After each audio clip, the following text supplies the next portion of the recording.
Seja muito bem-vindos ao Mesa de Debates. Aqui quem está falando é o Guilherme.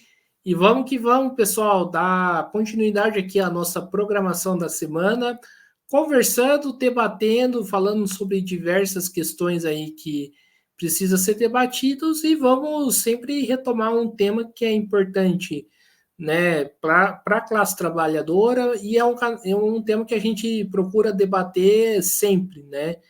Que é a questão da educação, e principalmente o cenário aí da educação pública. E para falar desse tema, né, convidei aqui o Chan, né, que é professor do Paraná, e o Luiz Antônio Cipriano, também professor do Paraná. Ambos são aí da CSR, atuam aí na categoria dos professores do Paraná e também constrói o movimento pela Frente Socialista e Revolucionário. Então, Chan e Cipriano, né, vocês podem aí decidir qual que é a ordem que vocês vão falar. Primeiramente, para quem não conhece, né, os dois, por favor, falem aí um pouco aí de vocês antes da gente começar o papo. Pode ser pelo Cipriano, pode ser? Pois então, boa noite a todos e a todas, né? Eu sou professor Cipriano de filosofia, formação, né, especialização também em educação, pós-graduação, e trabalho e moro em Piraquara, no Paraná. Desde 86 que eu acompanho, né, e atuo na educação do Paraná, apesar de já estar em outros lugares, né, em outros estados, mas retornei ao Paraná. Atualmente moro e trabalho em Piraquara, né? E é isso. Chan? Então, eu sou o professor Chan, eu sou formado em Ciências Sociais, né, e tenho, né, especialização em Filosofia da Educação, e trabalho desde 2007, né, comecei como PSS e depois assumi o concurso, né, que eu fiz em 2004. Trabalho na região sul de Curitiba, em 3 escolas estaduais, com aula de Sociologia, aqui em Curitiba, né, na capital. É isso. Perfeito. Aí, pessoal, então vamos aí para a primeira pergunta, né? Chan e Cipriano, né? Vou fazer uma pergunta mais genérica aí para vocês. Qual que é o cenário, né, da educação pública no Paraná? É um cenário assim de desastre total, né? Essa política educacional do governo Ratinho é a de sucateamento, né? Para a lógica da privatização, devido a essa concepção ideológica liberal, né? A educação está atravessada por uma pedagogia tecnicista e empresarial, né? Controlada por essa lógica empresarial capitalista e devido ao novo ensino médio, né?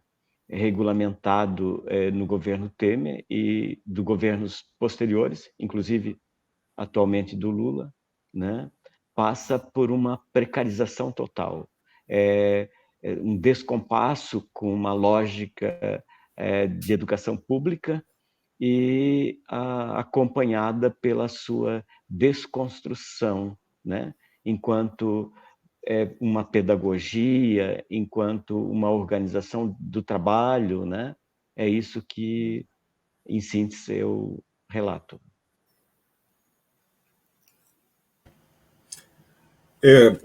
Guilherme, isso que o Cipriano falou é evidente.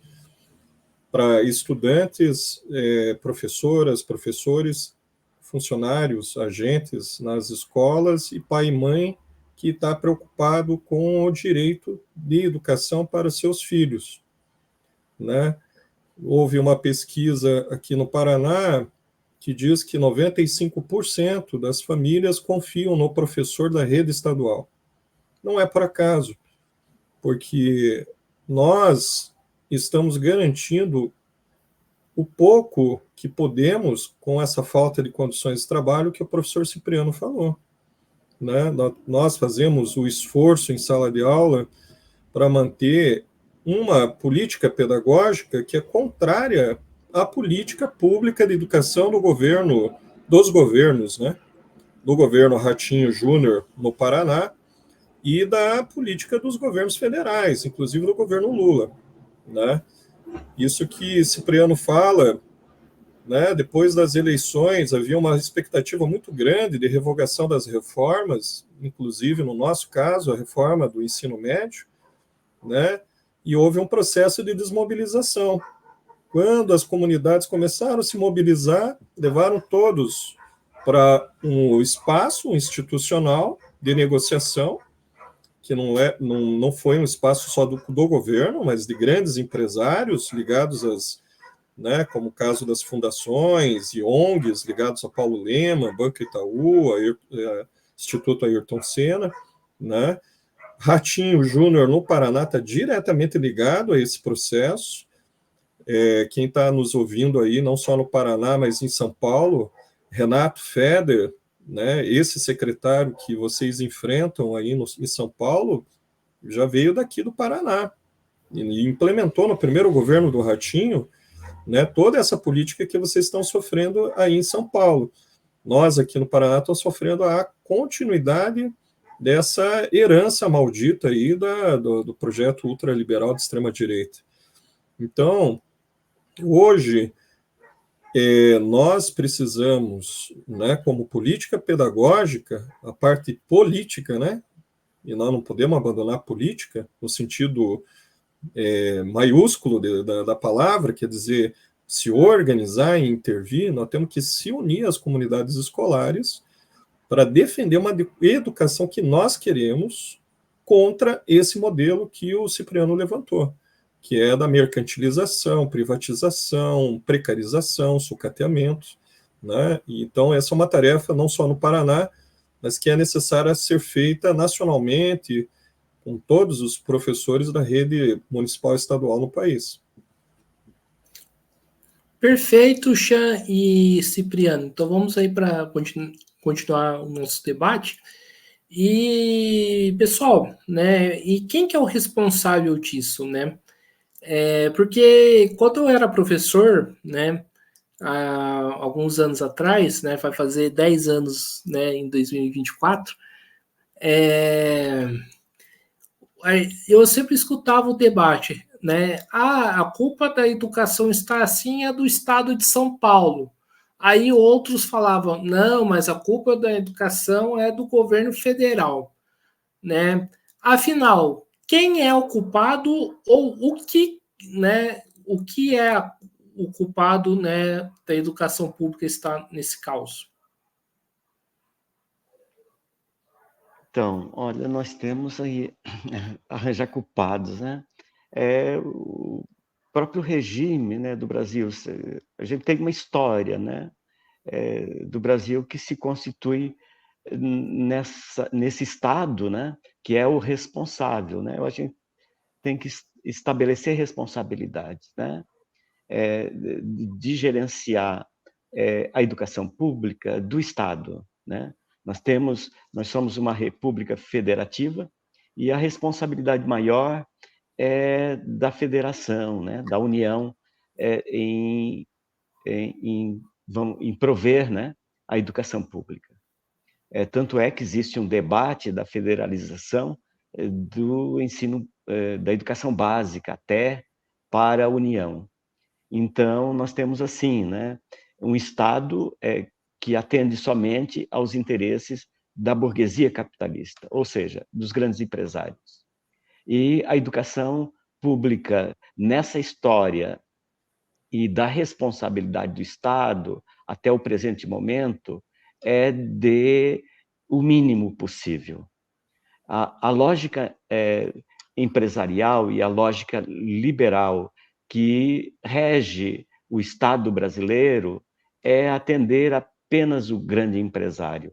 Nós, no Paraná, tivemos essa experiência concreta, né, há muito tempo.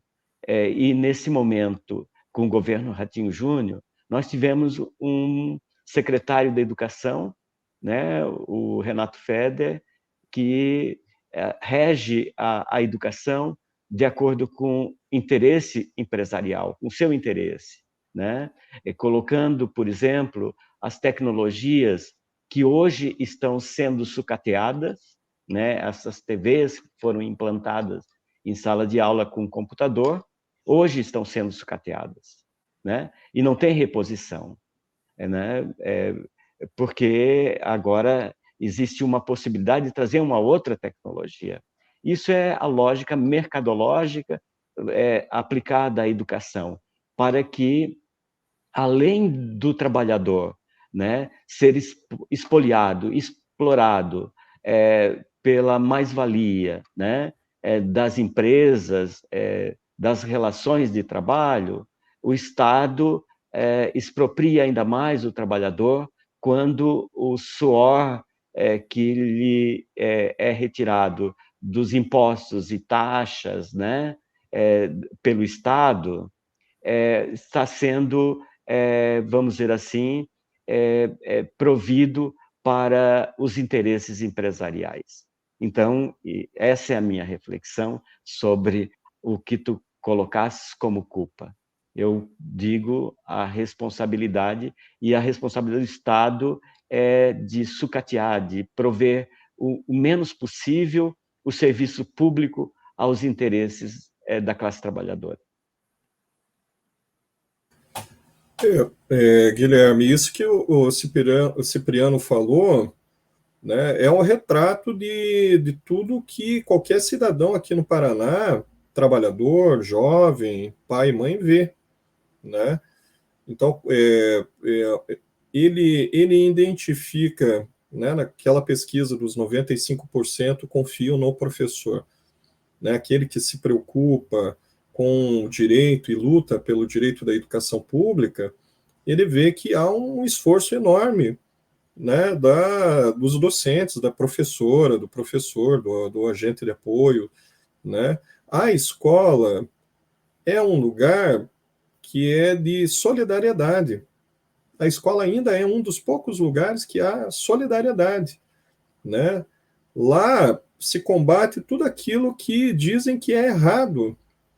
É na escola que se tem, né, um esforço enorme das merendeiras para fazer a alimentação, merenda escolar para os jovens que ou não tem comida por conta do desemprego ou arroxo salarial, as dificuldades da classe trabalhadora, ou vem do trabalho, né, trabalhando muito, e quando vai à escola tem uma alimentação, né, feita pela merendeira, pelo trabalhador, vê o professor e a professora fazendo além daquilo que faz na sala de aula, né, que é isso que a gente tem feito, porque isso que o Cipriano falou, essa lógica do Estado capitalista, né, que transfere dinheiro público para as grandes plataformas de educação, são pacotes, né, são milhões e milhões transferidos, né, para criar um modelo político dentro da sala de aula, onde o estudante e o professor não conseguem realizar o processo de ensino-aprendizagem, porque tem que justificar o uso da suposta tecnologia educacional. Eu digo suposta, não é porque nós somos contra, é que nós não temos autonomia da utilização da tecnologia. Isso que o Cipriano falou está acontecendo nas escolas. As tecnologias estão sendo utilizadas, como em São Paulo, para aulas prontas, por fora do planejamento dos docentes, a partir de slides. Aí em São Paulo, Renato Feder tentou realizar aquilo que ele queria fazer no Paraná e não conseguiu, que é acabar com o livro didático e mandar imprimir os slides, as apostilas de slides, né? E fazer o pessoal realizar a atividade na escola de forma operacional, não de forma a construir um conhecimento escolar, mas simplesmente operacional, né? Utilizando essas tecnologias para justificar a transferência de dinheiro público para comprá-las, né? É isso que está acontecendo. Então, esse projeto de transferência de dinheiro público para as grandes empresas aliadas aos governos, né, é o que nós estamos enfrentando. E a gente tem que deixar bem claro isso, né? O Camilo Santana, ministro da Educação do governo Lula, até quando era governador, incentivava esse tipo de modelo. E agora, como ministro, né, do governo Lula, não tem tomado uma posição efetiva em defesa das indicações da comunidade escolar. Então, essa é uma tarefa que nós temos que enfrentar. Maravilha. E Chan e Cipriano, né? Do que é discutido aí na categoria pelo sindicato, né? Quais são as demandas, as reivindicações aí que estão surgindo? Então, nós vamos ter uma assembleia estadual agora, sábado, né, Chan? E o seguinte, né? E uma crítica sempre que eu faço nessas assembleias é que a nossa pauta, nosso itens de pauta, só tem aumentado. Então, nós vivemos uma história de precarização do nosso trabalho e de exacerbação da exploração do trabalho. Tanto a nível burocrático, como a nível da tecnologia, como o professor Chan colocou. E a gente tem que atender uma demanda enorme, né, de solicitações, de serviços, enfim, de além da sala de aula. Isso demonstra o quê? Que o governo estadual está mais preocupado com metas, com dados, e nenhuma preocupação com o ensino-aprendizado. A metodologia que se coloca para nós é a metodologia da gamificação, né? Uma pedagogia da gamificação, né?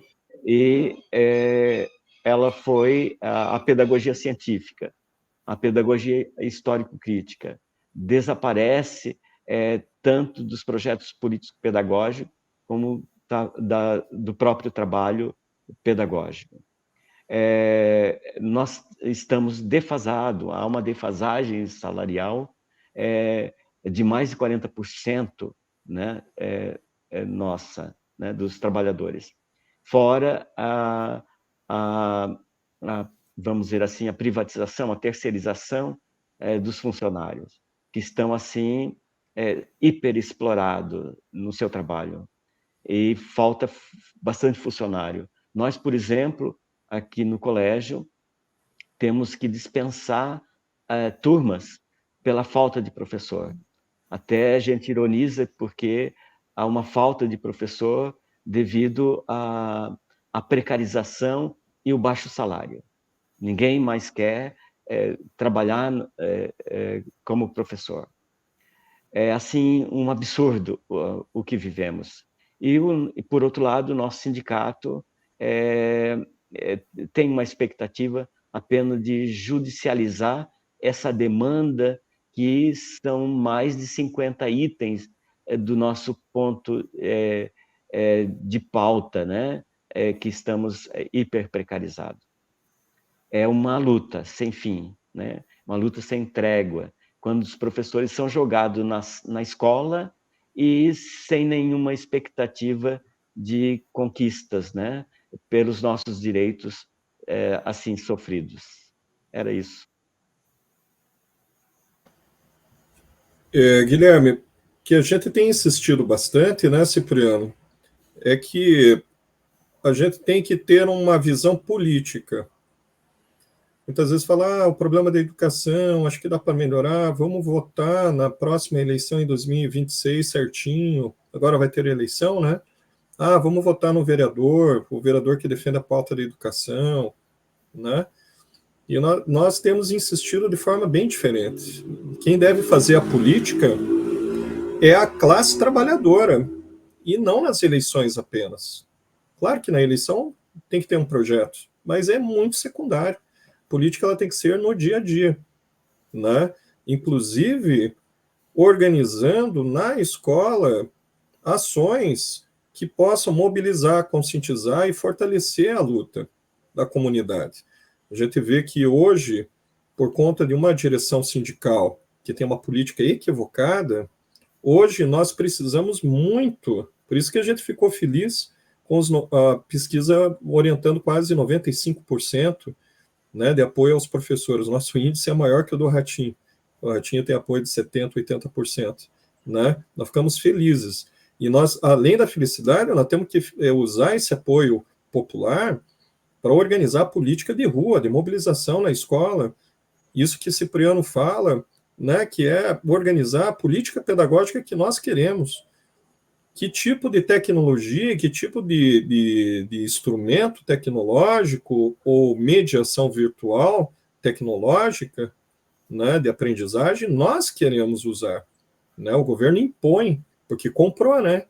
São aliados, comprou e transfere dinheiro público para eles. Então, não somos nós que compramos, né? Nem não somos os aliados políticos, né? Então, nós não decidimos. Então, está questionada a gestão democrática na escola. Hoje, existe o Power BI, que é um gerenciamento frio e calculista, né? Onde gera dados de acesso sem saber necessariamente se as pessoas estão aprendendo a ler, estão aprendendo com as atividades, com os quizzes, com essa gamificação. Inclusive, toda essa proposta, ela na nossa avaliação, né, isso que Cipriano fala, ela está na contramão de uma verdadeira pedagogia da construção do conhecimento escolar, porque, você veja só, a gamificação, as plataformas operacionais de exercícios e atividades sem sentido, né, não faz parte da concepção de décadas, né, de experiência escolar que diz que nós precisamos do quê?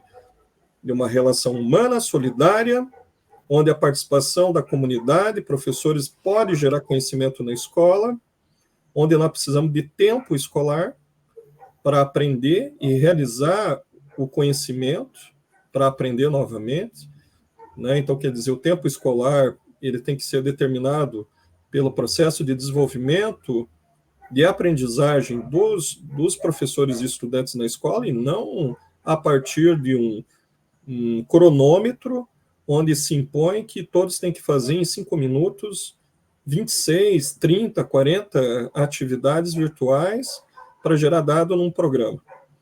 Então, o que a gente está fazendo, na verdade, né, é a crítica para que a gente possa construir um modelo que é um modelo que nós possamos assumir nossa autonomia no trabalho pedagógico. Isso é uma parte das indicações, né? A defasagem, né, que o professor Cipriano levantou dá quase 14 bilhões. Todo o funcionalismo do Paraná, além de nós da educação, dá 14 bilhões. Área de segurança e outras. O governo Ratinho Júnior deu ano passado isenção de 17 bilhões para grandes empresas, agronegócio, comércio e área de serviço. 17 bilhões.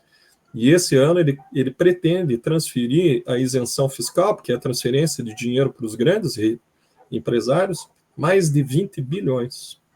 Como não dá para pagar um déficit salarial de 7 anos, se ele está transferindo só em 2 anos, quase 40 bilhões para os grandes empresários, né? Que prioridade é essa para a educação? Não há prioridade para a educação, não é, Guilherme?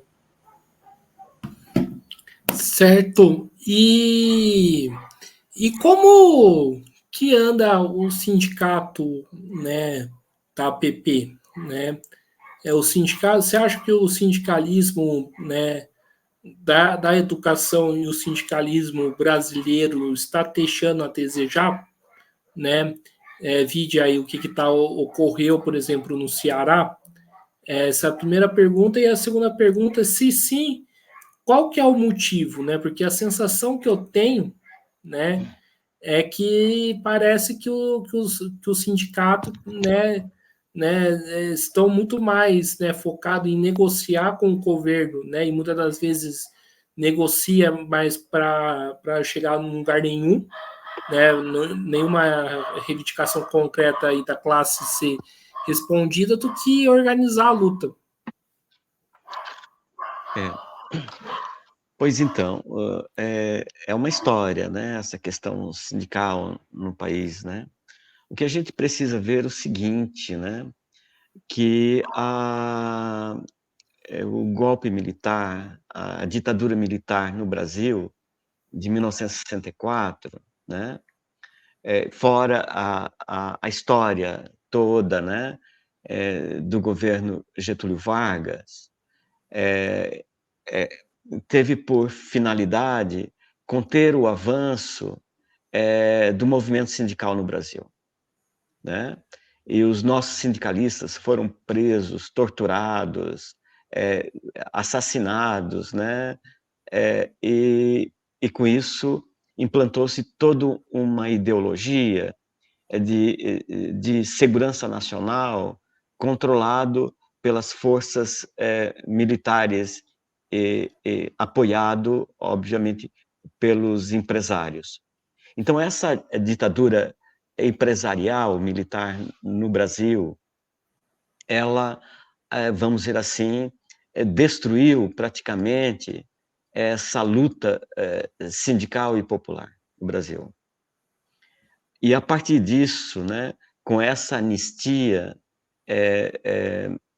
no final da década de 70, passou-se a construir uma esquerda, vamos dizer assim, um movimento de esquerda arredio, né? E o que se denomina dessas lideranças e também das instituições de esquerda liberal. Ou seja, criou-se uma estrutura sindical e partidária de como gerenciar, né, mais os direitos humanos, né, e num progressismo, vamos dizer assim, de fazer com que a classe trabalhadora não esmorecesse e nem minguasse, né, na miséria social. O que está faltando para nós é o movimento de entender uma organização de esquerda mesmo, que defendesse uma nova sociedade, uma sociedade socialista, né, de fato e de direito, né? Lideranças que compreendessem que essa sociedade na qual vivemos, que é uma sociedade liberal, capitalista, não tem vida a classe trabalhadora. Nós estamos vivendo uma etapa do capitalismo rentista, né? E a gente caracteriza o Brasil como uma nação periférica, né? Subjugada até então e controladora dos governos, e por isso uma grande miséria social. O que precisamos, por isso, é essa unidade, né? Construir uma unidade das esquerdas com essa concepção de luta para transformar a sociedade na qual vivemos. Era isso, camarada. Então, Guilherme, eu quero concordar com o Cipriano, né, porque é evidente na história do nosso país que esse pacto federativo, né, sempre foi das oligarquias regionais e os interesses, né, dos grandes capitalistas, né? Isso né, inclusive com o imperialismo. Os sindicatos, eles entendem que tem que participar disso com um nome chamado, entre aspas, democracia, que na verdade é democracia burguesa. Então, a democracia burguesa ela faz esse ajuste. O sindicato deixa de ser um sindicato de luta na década de 90 e vira o chamado sindicato cidadão.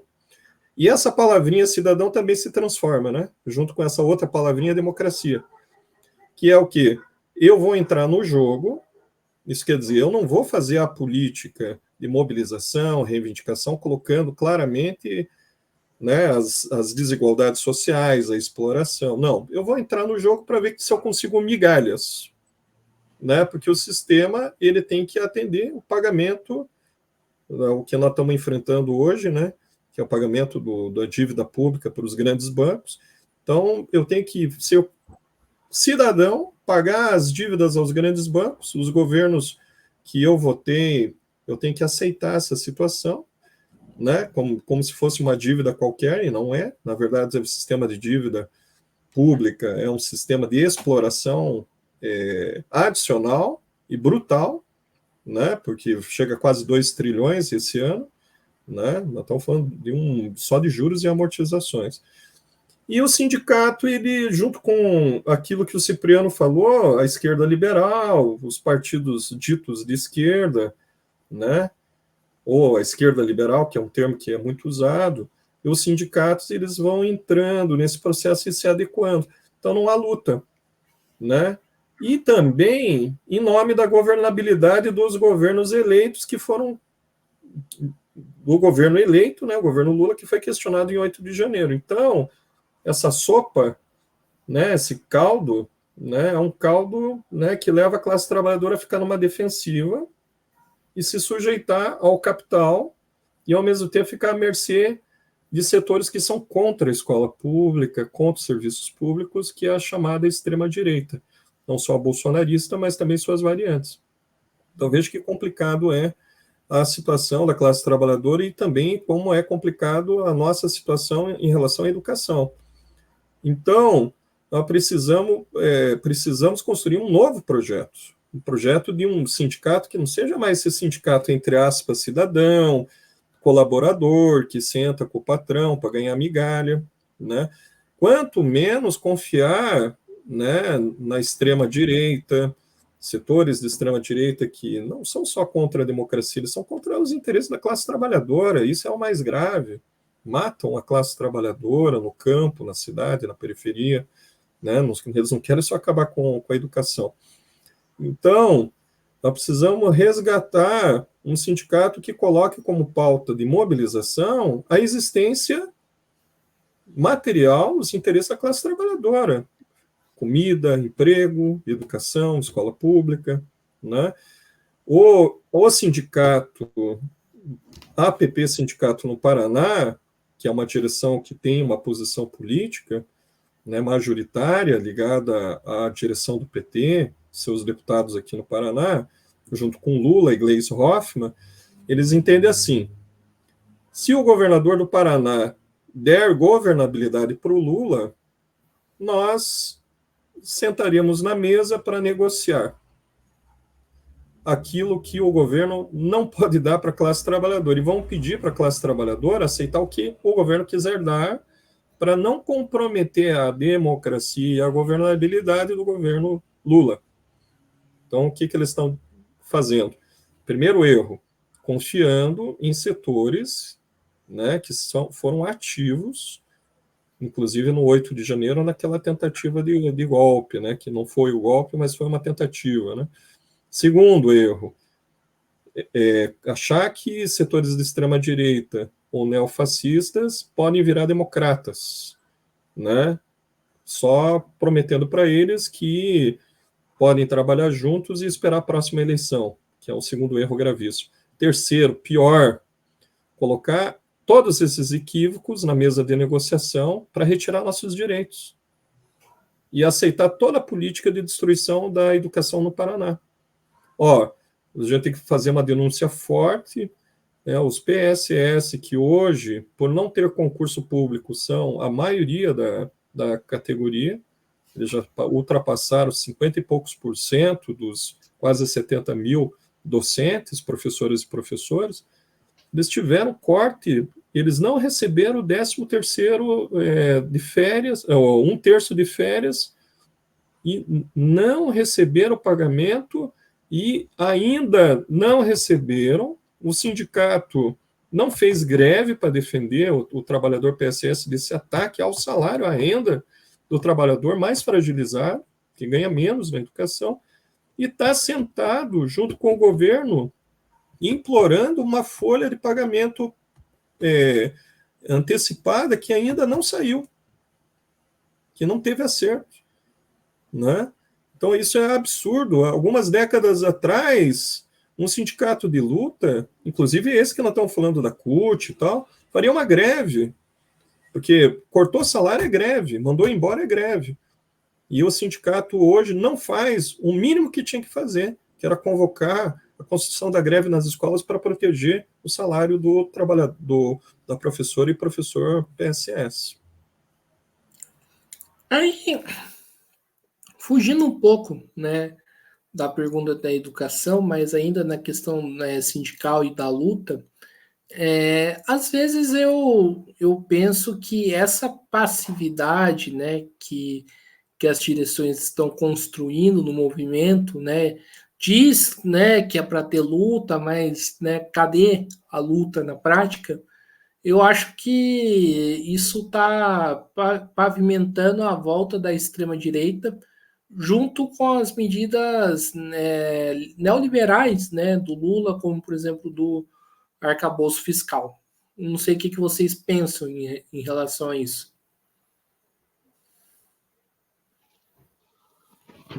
Essas políticas econômicas, né, do governo Lula, de uma ideologia liberal, atende apenas ao capital rentista, né?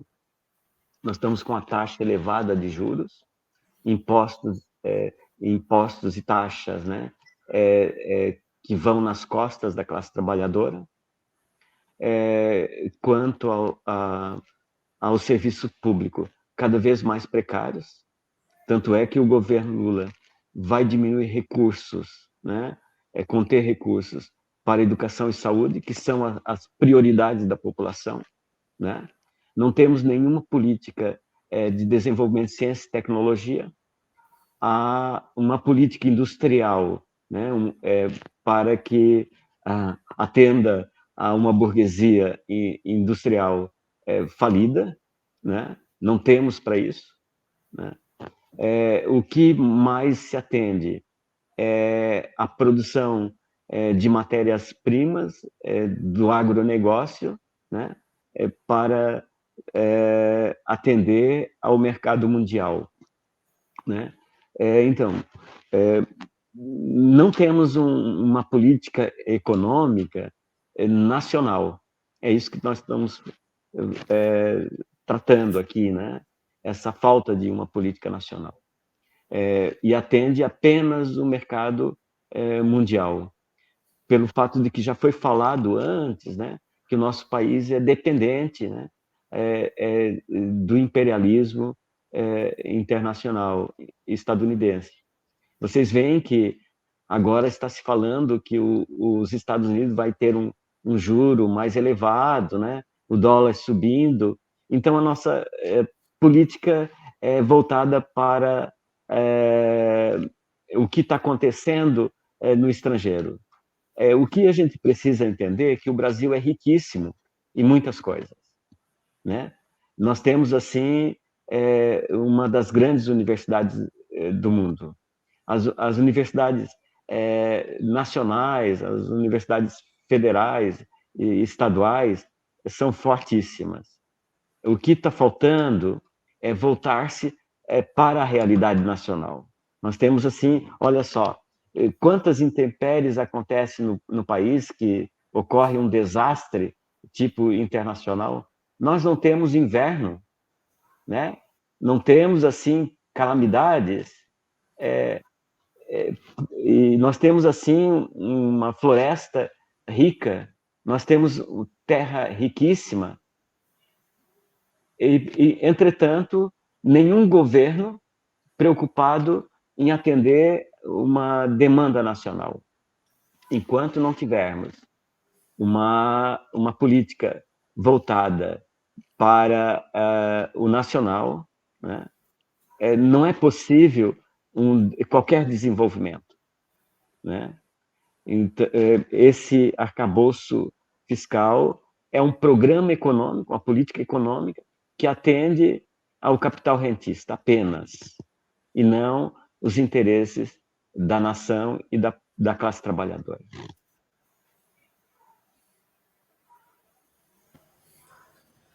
O chamado arcabouço fiscal, que é um novo teto, na verdade é isso, né?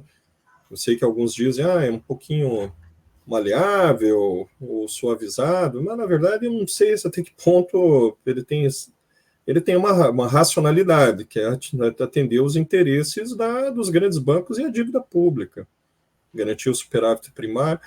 Os cortes já estão acontecendo, tanto no MEC, no CAP, são milhões, né? Está havendo cortes que eles dizem que é contingenciamento. Para o trabalhador, falar que ele não tem comida, não tem saúde e educação, não é corte, viu? Você está com falta por causa de contingenciamento. Não dá na mesma, ele fica sem o direito que ele tem, né? E tem que saber que esse dinheiro está sendo transferido para os grandes bancos e os grandes capitalistas, né? Um governo que ganhou voto popular, e ainda numa diferença de mais ou menos 2 milhões de votos, porque não defendeu, né? Lula não foi na rua pelo fora Bolsonaro.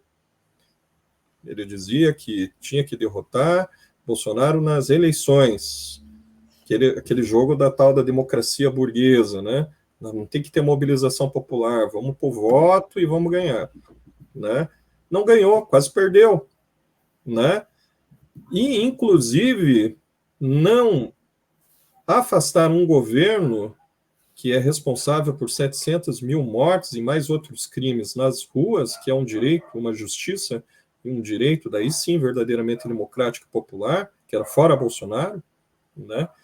Não fazer isso, né, foi fortalecer a extrema-direita, né? Querer ganhar no voto sem mobilização popular nas ruas, mas a partir do voto, abriu precedente, né, para que a extrema-direita, em um determinado período, né, anterior às eleições, às últimas eleições, ela se fortalecesse. Mas daí, não se contentando com isso, a esquerda liberal e o governo Lula apresenta essa nova tese, que é a tese da transformação do neofascista em democrata. Como que eu vou fazer ele se transformar, a extrema-direita, num democrata? Eu vou chamar para dentro do governo, eu vou dar ministérios para uma miliciana, que até pouco tempo estava no governo, que é a Daniela Carneiro, né, que era ministra do Turismo, né, José Múcio, filhote da ditadura, né, foi da Arena, organizou ativamente a presença da extrema-direita na frente dos quartéis, dizendo que não ia dar nada, não ia acontecer nada, José Múcio, né, no governo Lula, né? E nós temos o ministro da Agricultura, né, que é um inimigo do MST. Ele falou que, o Fávaro, falou que a ocupação de terra é a mesma coisa que a invasão do Congresso Nacional, do STF e do Palácio do governo, né? Então, quer dizer, piorou, colocou todos os nossos inimigos dentro do governo, transferiu mais de 50 bilhões para o Lira, porque acha que pode alimentar o fascismo com dinheiro, porque daí o fascismo não morde a mão de quem dá o dinheiro, que é um absurdo, uma ilusão, a história mostra bem o contrário, né? Então, aquele erro, a gente até fez um debate sobre isso, né? A gente está alertando, né? É importante a gente fazer um debate político. Todas as questões econômicas estão ligadas à política. O trabalhador da educação, o trabalhador da escola tem que fazer política da forma certa, que é a da luta de classe, se organizar enquanto classe contra os seus inimigos, né? A gente fez esse debate, né? Tirando qualquer discussão da legitimidade, liderança popular do Salvador Allende. Mas Salvador Allende, mesmo sendo um herói, perdendo a vida contra o golpe, ele errou. Ele indicou Pinochet para dentro do governo. E o governo Lula faz exatamente isso, e pior, muito pior. Coloca muita gente ligada à extrema-direita e neofascismo dentro do governo, achando que pode transformá-los em democratas e defender a democracia burguesa em crise, né? Então, aqui no Paraná tem um pacto. Qual é esse pacto, né? Não sou só eu que falei, né? Nós não apoiamos, mas concordamos com Roberto Requião no Paraná. Roberto Requião saiu do PT e falou: o Lula deu 55 bilhões para a privatização das rodovias aqui, junto, tirou foto e filmou junto com o Ratinho, entregou 55 bilhões, se eu não me engano, transferência de dinheiro público do BNDES, né, denúncia feita, né, e não fez nada contra a privatização da Copel. O Lula não se pronunciou, não fez nada. Não é nós que estamos falando, é o ex-senador e governador Roberto Requião, que saiu do PT agora há pouco tempo, né? Então, esse pacto medíocre, né, achando que vai defender a democracia e ainda entregando o nosso salário, nossos direitos, é o que nós temos que combater hoje, construindo um outro projeto alternativo de esquerda, tanto na classe trabalhadora, em todos os setores dos movimentos sociais, como na educação. E vamos aí para a última pergunta, né? Nesse debate, e vamos falar um pouco aí da reforma do ensino médio e da militarização das escolas, né? O que vocês pensam desse tema, né? Desses dois temas? Eu vejo assim, quanto à reforma do ensino médio, ela deve ser revogada, né? Porque não diz respeito em nenhum momento aos nossos interesses. Nós temos uma história de reflexão, de construção de um projeto que, desde os governos, tanto da Dilma como do Temer, né, que regimentou essa reforma, e para cá, né, até o momento, de construção nas universidades, nos debates das escolas, nos sindicatos, né, no ensino médio, refletindo e construindo um projeto. Só que foi extremamente jogado no lixo pelo governo federal, até então. E não foram ouvidos. Se foram ouvidos, né, foram descartados as nossas propostas. Sobre a questão das escolas cívico-militares, ela é um absurdo, né? Um absurdo na educação, porque se entende a educação como espaço da ciência, da democracia participativa e do fortalecimento da consciência, do pensamento crítico da classe trabalhadora. Isso na educação pública. O que se faz com esse modelo de educação é uma perversidade, é uma desumanidade, né? É um absurdo quanto à questão da democracia.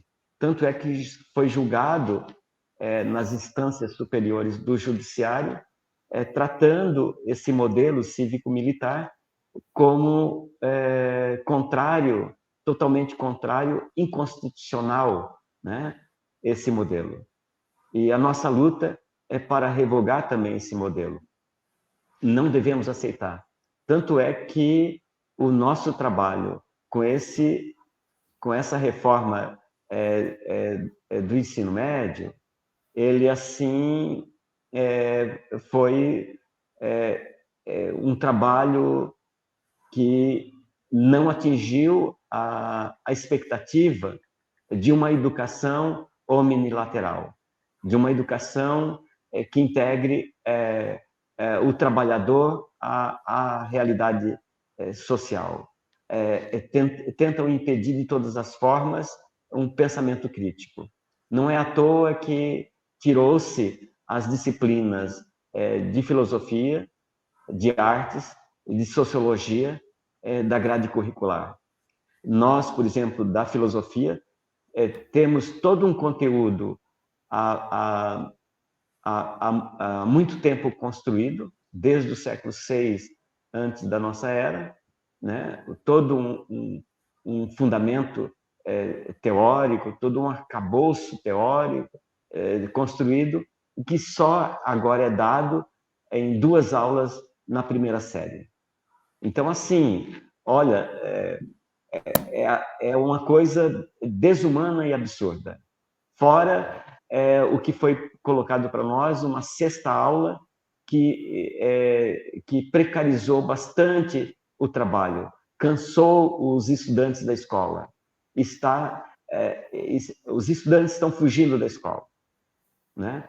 E se esse projeto do ensino médio tentou trazer o estudante para a escola, pelo contrário, não é à toa que a busca ativa desse estudante está fazendo com que a pedagogia, a direção, se exaure do trabalho. Ou então, o que está acontecendo? Maquie para que tanto maquie as notas, como maquie as frequências para conseguir atingir a meta. Então, a nossa educação vive um desastre total. Era isso que eu queria falar.